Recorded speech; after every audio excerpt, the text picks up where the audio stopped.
Sébastopol est une ville russe, historiquement russe. Nous sommes ici au cœur du développement de la civilisation russe en Crimée. C'est la cathédrale Saint-Vladimir, c'est la naissance d'une Russie orthodoxe. Les deux sont intimement liés. Aujourd'hui, la Russie veut renouer ses liens historiques. La mère patrie, la Rodina, veut retrouver sa fille à Sébastopol. Dans tous les bureaux de vote ici, j'ai entendu une seule phrase. We want to back home. Nous voulons retourner à la maison. Il a fallu toute l'arrogance des politiciens occidentaux pour penser que la Russie pourrait accepter la perte de Sébastopol. Sébastopol, c'est une ville russe. C'est une immense, comme le reste de la Crimée, communauté russe, pas seulement russophone. C'est l'attachement avec la mère patrie. Mais c'est aussi beaucoup plus.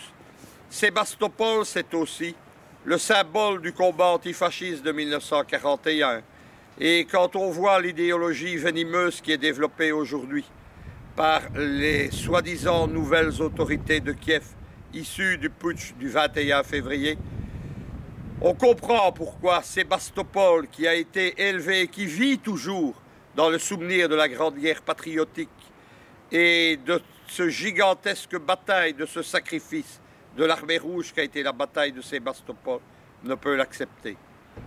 Sébastopol, c'est aussi, mais c'est le dernier aspect géopolitique, c'est le grand port de la flotte russe traditionnelle depuis plusieurs siècles sur la mer Noire. Le seul port ouvert en eau chaude, ouvert toute l'année. C'est la clé de la mer Noire, c'est la clé aussi d'une surveillance des Dardanelles. L'OTAN s'est imaginé qu'il pouvait aller au-delà de ça. L'OTAN s'est imaginé que si la Russie avait accepté ou dû accepter de perdre Tallinn, de perdre Vilnius ou de perdre Riga, elle pouvait accepter de perdre Sébastopol. La révolution géopolitique qui s'opère, qui est née ici précisément, à Simferopol et à Sébastopol, cette révolution géopolitique met un terme, et je pense qu'il sera définitif, à cette période où la Russie est reculée. Il faut évidemment en tenir compte pour l'analyse de la situation.